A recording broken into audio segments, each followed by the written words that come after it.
Welcome to PS with Jen. I'm Jennifer Powell, family nurse practitioner, owner of Powell Studio Beauty and Wellness and Powell Studio Academy.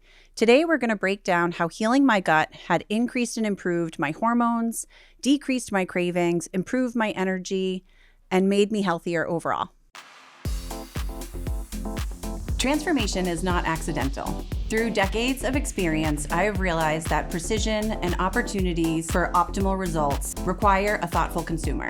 Here we talk about what creates elevated outcomes, from aesthetics to injectables, wellness, biohacking, hormone replacement therapy.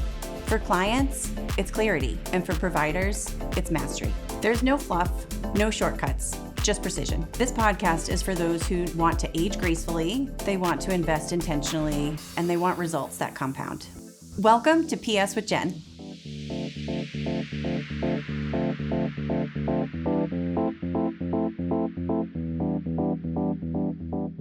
Today, we're having a personal episode. For me, I'm coming to you not only as a provider, but as someone who has struggled in my own body. I dealt with inflammation, food cravings, increased weight gain that was resistant to any of my efforts. And for me, this was so frustrating because I was doing all the right things. I was eating clean, I was exercising, I was doing everything in my power to lower my everyday stress. I know this American dream is tough on us, but really my efforts were strong.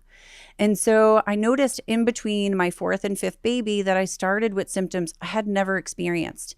I didn't know what exactly was going on because they were minute to start and then became more disruptive in my everyday life. I noticed that I was having skin rashes. I noticed that the inflammation in my fingers and my hands overall were increasing. I noticed I started with congestion or postnasal drip that I never had experienced before. I had about a vertigo and different symptoms that I was really trying to identify with my primary care provider that weren't really getting me any better. I had my fourth child and things actually resolved a little bit, but weren't completely back to their norm. I had tried all of the things, so topical creams and all of my efforts I just previously mentioned. And so at this point, I had the opportunity to learn about gut health and gut testing. So I took it into my own hands as a provider to become more knowledgeable about where I can look a little deeper. I had done allergy testing. All of that came back normal. I had tried the weight loss meds. Those only gave me ADD.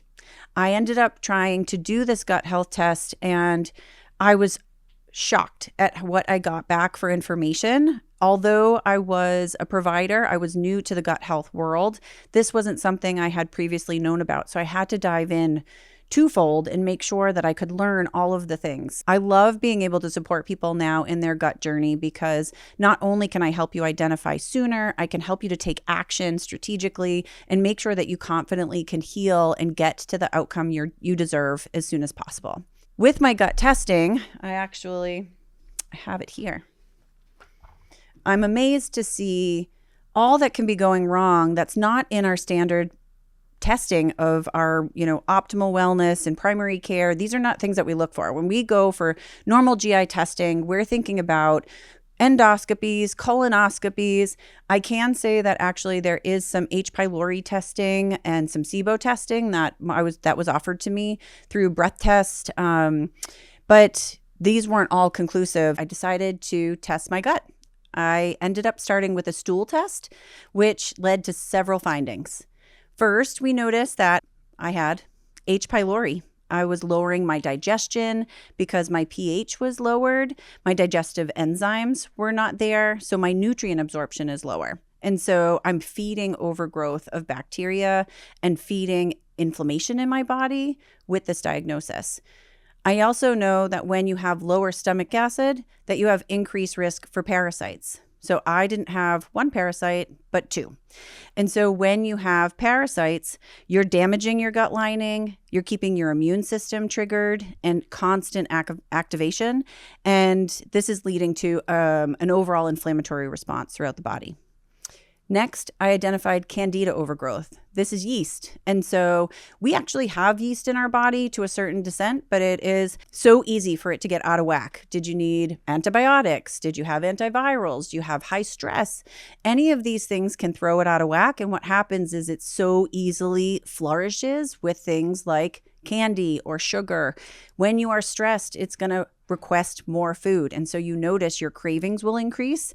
And so that's where your sugar cravings are coming from. Most often, the releases of toxins that candida will do, it increases your liver to work harder and it disrupts your hormones. So we want to make sure that we're identifying any risk of parasite. They're so common. I had no idea that I had one, but it made it so clear when I was identifying all of these different diagnoses and what symptoms that they would provide, that they were completely what I was experiencing. Then I ended up with overgrowth of both staph and of strep bacteria. And so when we think about you have a certain amount of bacteria in your gut and it is going to protect your immune system. But these ones being out of whack and having too much of them are going to increase my inflammation, increase my leaky gut, and then make my whole histamine response for my whole body that much more exacerbated. And so that's what leads to a leaky gut, or dysbiosis is what it's known as. And I refer to that in other parts of the episode. This is where what's in your gut, so stool and nutrients, what you're supposed to be absorbing, it should be protected and kept in your gut. So you have this junction in your gut that's supposed to maintain its tight junction. And so when it's leaky, it has been inflamed and it has separated, and what's in the gut comes out and what's in the bloodstream goes in. And this creates poor absorption of nutrients. So when I think about being nutrient deficient, I know it was because I had low stomach acid, so I wasn't breaking my food down. I had leaky, inflamed gut, so I couldn't absorb. And I had parasites that were stealing a lot of the nutrients, like my iron levels being low. That is totally correlated with parasites. And so this made fat storage so much easier and weight loss more resistant. And these all come together. It's not just one thing. It's not because I have lack of ability to hold myself accountable. I spent 2 years on day one really beating myself up and being hard on myself because I was like, why am I craving all these foods? Why am I not feeling full after a normal amount of food that I used to?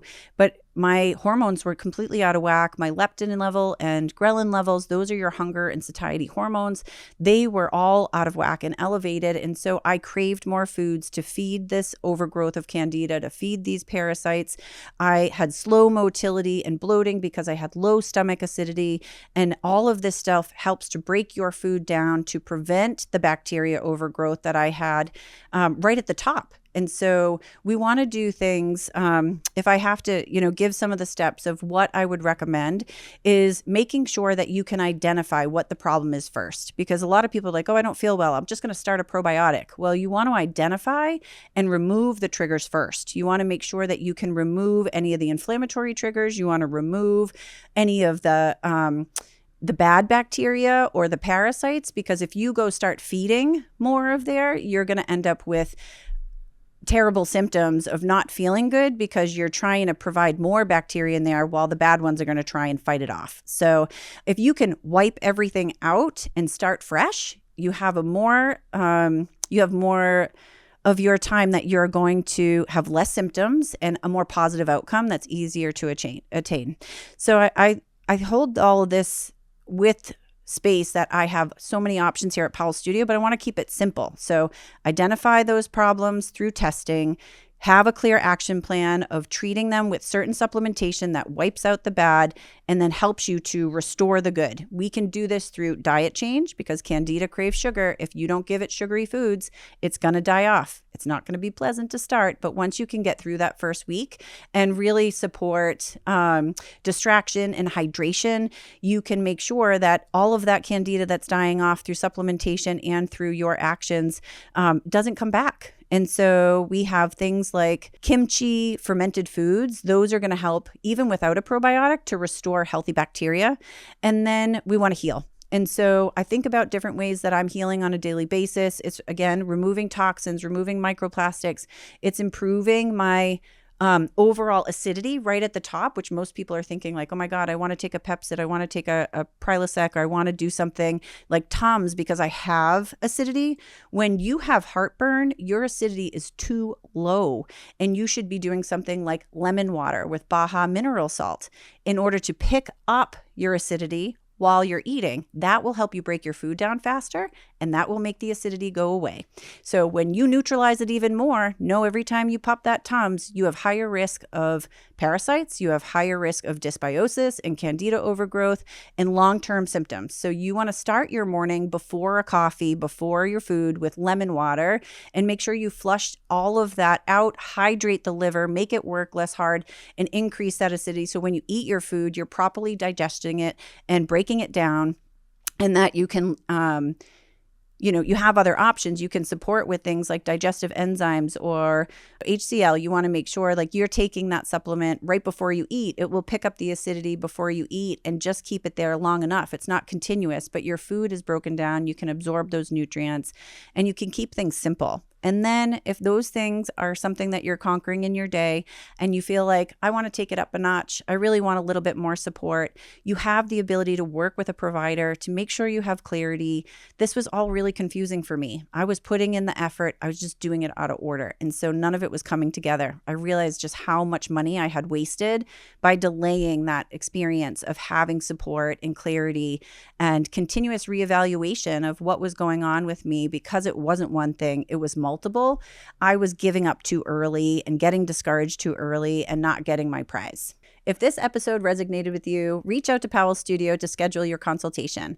We'd love to help you identify, remove, restore, and heal.